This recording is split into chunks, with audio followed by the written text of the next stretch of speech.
Coucou tout le monde, ça fait plaisir de vous retrouver pour la présentation d'un jeu de tarot. Donc il s'agit aujourd'hui du Tarot of Vampires de Yann Daniels. Donc ici il s'agit de la version éditée en anglais par Llewellyn puisque la version française je crois n'a plus cours et du coup elle est soit extrêmement chère ou introuvable. Donc c'est un jeu que j'ai découvert déjà il y a un bon moment. Ça fait peut-être un an ou deux que voilà que je sais voilà, que celui-ci existe. Et on va dire que j'ai été vraiment tentée parce que bah déjà peut-être voilà, je suis un peu moins nouvelle par rapport au monde du tarot et du coup j'ai un peu moins peur d'aborder ce type de jeu qui suit peut-être moins fidèlement le Rider-Waite que d'autres. Et puis aussi tout simplement, j'ai entendu et lu beaucoup de choses très élogieuses au sujet du livre d'accompagnement de ce jeu. Donc, voyez, c'est un livre assez conséquent. Il fait 301 pages, euh, voilà, sans illustration, hein, c'est vraiment 301 pages de texte. Et il paraît que, voilà, c'est très complet et très bien expliqué. Euh, et vraiment très intéressant au niveau du point de vue sur le tarot. Donc voilà, c'est principalement le livre d'accompagnement qui m'a, dans un premier temps, décidé à acheter ce jeu. Et puis finalement, en regardant les cartes de plus près, bah, j'ai été beaucoup plus séduite qu'au premier abord, ce que j'avais pu en penser. Voilà. Donc au niveau de la boîte, on a une grosse boîte en rigide de chez Llewellyn, donc format classique hein, de chez eux, avec le rabat magnétique. Et puis l'intérieur est comme ceci. Donc cette partie-là, je la trouve très très sympa. Et finalement, c'est le même motif qu'au dos des cartes, mais dans des couleurs différentes. Vous avez un petit ruban qui vous permet de retirer le jeu facilement. Les cartes ne risquent pas de glisser sous l'insert en carton parce qu'il est bien jointé partout. Voilà. Et puis, donc, quand vous avez les cartes au fond, vous pouvez mettre le livre comme ceci par-dessus et refermer. Donc, aujourd'hui, je vous montrerai pas le livre dans les détails parce que je pense qu'on peut y consacrer une vidéo entière vu la richesse de ce livre. Donc, on va davantage se concentrer sur les cartes. Et si vous voulez par la suite une présentation plus détaillée du livre, eh bien, n'hésitez pas à me le faire savoir dans les commentaires. Et quand j'aurai pu l'étudier, eh bien, voilà, je vous ferai un petit retour là-dessus. Donc, au niveau du carton, on est sur un carton assez traditionnel de la qualité qu'on peut avoir chez Llewellyn. Donc, on est sur une finition légèrement brillante, mais c'est pas non plus glossy, hein, ça n'a pas une finition plastifiée, on va dire. Le carton est fin et souple, puisque la plupart des Américains aiment brasser les cartes un peu façon poker. Donc je pense que ça fait partie des raisons pour lesquelles Llewellyn fait un carton plutôt fin. Donc c'est plutôt, voilà, c'est bien plus fin que ce qu'on peut avoir chez nos éditeurs français et également plus fin que ce qu'on peut avoir chez US Games. Voilà, donc on va se rapprocher un peu plus du Los Scarabeo, voire même peut-être un petit peu plus fin. Voilà, donc je vais mettre la boîte ici et puis on va se concentrer sur les cartes. Donc voilà, donc je vous remontre bien le dos. Donc c'est un dos assez chargé. Je sais qu'il plaît à beaucoup de monde. Pour ma part, j'aurais préféré quelque chose d'un petit peu plus simple. Mais bon, voilà. Ensuite, sur le devant, nous avons une bordure noire. Donc là aussi, il y en a qui la découpent pour avoir l'illustration sans les bordures. Moi, elle ne me dérange pas tellement puisque de toute façon, la plupart des illustrations sont sombres. Et puis, voilà, ça peut éventuellement aussi aider lorsqu'on fait des tranches noires, puisque le jeu a des tranches qui ne sont pas colorées, comme vous pouvez le voir, ce qui est un peu dommage. Donc voilà, je vais voir, je vais réfléchir à quelle couleur utiliser pour colorer la tranche. Peut-être noir, peut-être rouge, brun foncé, je n'en sais rien pour le moment. Voilà. Alors, bah c'est parti, on va regarder les cartes ensemble. Donc je commence avec le fou. Donc vous voyez qu'il n'y a pas de numéro qui accompagne les arcanes majeures. Donc pour les débutants, ça peut être peut-être un petit peu déroutant. Alors je vais zoomer un peu tout ça. Là, je recentre la caméra un peu sur les cartes. Hop là, trop. Là j'ai vraiment trop grossi. Alors voilà. Comme ça, je pense qu'on n'est pas trop mal. Comme ça, on les voit bien. On voit bien les détails parce que c'est un jeu très riche en détails, d'où voilà, la longueur de ce livre d'accompagnement. Le magicien. Donc sur certaines cartes, on va bien retrouver les éléments du Rider-Waite. Donc ici, on retrouve le Graal, on retrouve le sceptre, on retrouve comment ça s'appelle, le crâne et la dague, qui sont les éléments repris pour les 4 suites en lieu et place des coupes, bâtons, pentacles et épées. Voilà, donc des petites adaptations, mais dans l'ambiance générale de la carte, on retrouve la carte traditionnelle.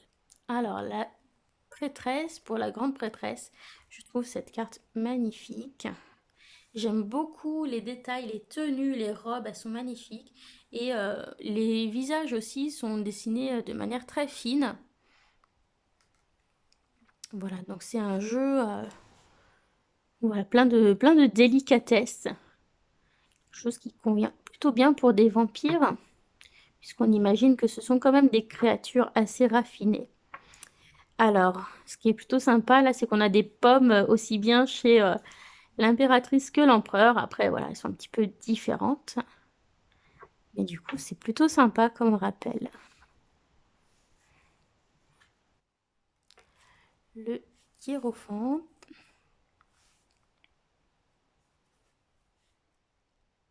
Les amoureux.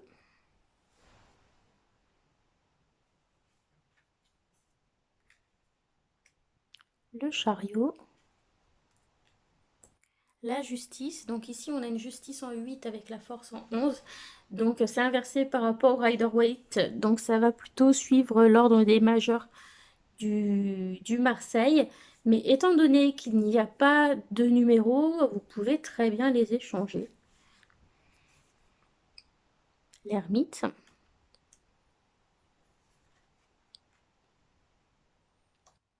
La roue de fortune, qui s'appelle juste fortune. La force. Le pendu. La mort. Donc, je trouve que c'est une carte assez intéressante parce que dans le cas des vampires, la mort du mortel lorsqu'il a été mordu, eh bien c'est le début d'une nouvelle vie vue en tant que vampire. Donc on a bien ce côté transformation, mort et renaissance. Voilà. Et je trouve que le thème des vampires est hyper intéressant en fait parce que ça va aborder plein de thématiques. La thématique de l'ombre, de la partie un peu monstrueuse ou qu'on n'aime pas en chacun de nous. Ça peut nous parler aussi de nos désirs, de la tentation, euh, de la soif, de l'excitation, euh, des relations chasseurs et proie. Voilà, il y a la sensualité, l'attirance, voilà, il y a beaucoup de thèmes qui sont intéressants. Et puis bon, on voit que dans les cartes, par exemple celle-ci, on voit une étoile sur la robe. Ici, on voit que c'est une étoile qui n'est pas ordinaire. Donc on se doute bien qu'il y a des symboles derrière. On a une bougie ici. On a un chemin avec l'étoile tout au bout. Donc on voit que c'est des cartes qui ont été soigneusement étudiées pour mettre plein de symboles un peu partout en finesse. Et donc c'est un jeu, je pense, qui va demander pas mal de travail, bien qu'on puisse quand même, pour certaines cartes, reconnaître l'idée générale, mais c'est pas toujours le cas parce qu'il n'est pas, voilà, c'est pas non plus un clone du Rider-Waite. Alors la lune, le soleil, le jugement et le monde. Donc les séries ont été renommées dans ce jeu. Donc à la place des bâtons, nous avons les cèdres. Et chaque série a une couleur. Donc pour les cèdres, l'énergie feu des bâtons, c'est la couleur rouge. 2, 3. Vous voyez, celle-ci, par exemple, on reconnaît assez bien finalement les symboles du Rider-Waite. Celui-ci, un peu moins, bien qu'on ait quand même l'idée de cérémonie. Voilà. Le 5 de bâton ou de cèdre. Le 6. Le 7. Le 8. Le 9. Il y a quelque chose aussi de très intéressant, je pense, dans les postures des corps dans ce jeu. On va avoir des cartes qui sont très dynamiques et puis d'autres avec des personnages plutôt passifs. Donc ça aussi, pour travailler sur le côté actif ou passif, ça peut être intéressant. Alors les cartes de cours sont renommées également, donc on va voir les filles pour les pages, on va avoir les princes pour les cavaliers, les reines normalement, et puis les lords pour les rois. Et là où c'est un petit peu particulier et ça peut prêter à confusion, c'est que les princes, donc, qui sont les cavaliers, ne sont pas à cheval, mais par contre, on va voir que les lords, qui sont les rois, sont tous à cheval. Ce sont tous des cavaliers. Voilà. Donc, ne pas confondre du coup la carte du roi et la carte du cavalier. Alors, donc pour la série des coupes, nous avons la série des Grâles avec la couleur verte. Voilà, donc on voit que ça peut être aussi un jeu intéressant pour le côté relationnel avec des choses qui peuvent être assez sensuelles. Le 3. Le 4.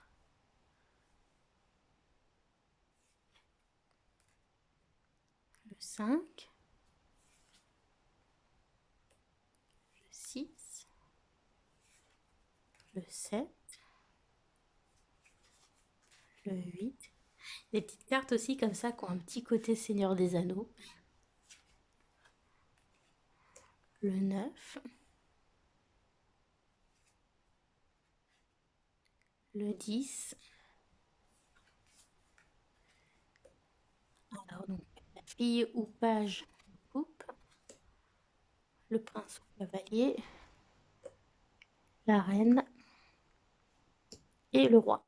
On passe à la série des épées qui sont remplacées ici par des couteaux ou des dagues associées à la couleur jaune. Le 2, 3, 4, 5, le 6, le 7, le 8, le 9. Regardez-moi tous les détails dans la dentelle. Voilà. Après, c'est vrai que le côté un peu sanglant au départ m'avait un peu refroidi, mais on n'est pas non plus dans du gore et on voit quand même qu'il y a une certaine finesse au niveau des illustrations qui finalement est très plaisante. Et pour travailler en shadow work, je pense que ce sera un jeu très très bien. 10 d'épée. J'adore cette carte. Donc pour le page, cavalier, la dame, celle-ci aussi, elle est magnifique. Et le roi. Et on termine avec la série des pentacles qui est remplacée par la série des crânes, la couleur violette.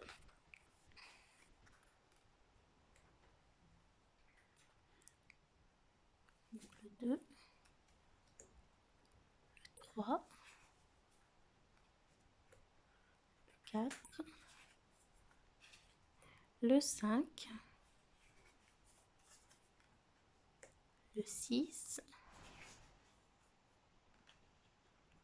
le 7, le 8,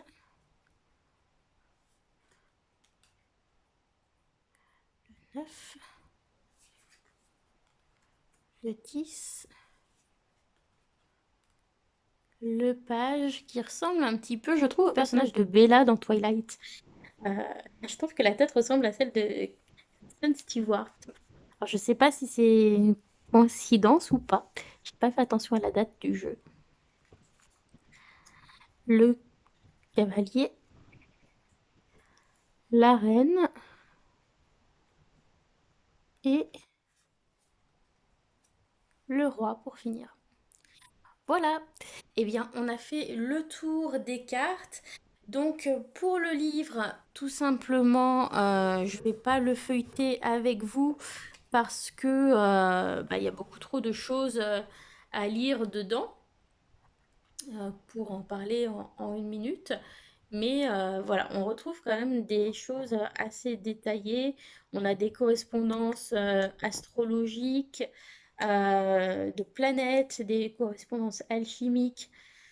On peut avoir des... Il y a plein de tirages, il y a plein d'exercices aussi dedans. On peut avoir sa carte maîtresse en quelque sorte, donc sa carte de la lignée du sang, sa carte de cours, quelle suite vous correspond, tout ça en fonction de votre date de naissance. Vous avez des correspondances avec les esprits, vous avez voilà, plein de mots-clés pour chaque carte. Vous avez une très longue explication du message pour toutes les cartes avec au moins 2 pages de message, une page et demie, 2 pages de symbolisme et de représentation dans la carte. Et puis, vous avez bien une grosse demi-page pour la carte en ombre, que ce soit pour les majeurs ou pour les mineurs. Donc, c'est vraiment un livre super détaillé. Donc, évidemment, voilà, beaucoup trop détaillé pour que je puisse vous tirer une carte comme ça et vous lire à la suite toutes les pages, surtout qu'elles sont en anglais. Donc, voilà. Mais en tout cas, je suis plutôt contente de l'avoir acheté et j'ai hâte de travailler avec. Donc voilà, je vous souhaite une bonne journée ou une bonne soirée selon quand vous regardez. Et puis, n'hésitez pas à me dire ce que vous en pensez dans les commentaires. Et puis, si vous avez des questions, voilà, si vous êtes intéressé par le livre, n'hésitez pas à me faire un petit coucou dans la partie commentaires, à mettre un pouce bleu si vous avez aimé la vidéo, à vous abonner bien sûr si ce n'est pas le cas, et pensez dans ce cas-là à appuyer sur la petite cloche pour recevoir les notifications lorsque je sors de nouvelles vidéos. Voilà, je vous embrasse très fort et je vous dis à bientôt pour les tirages. Bisous, bye bye.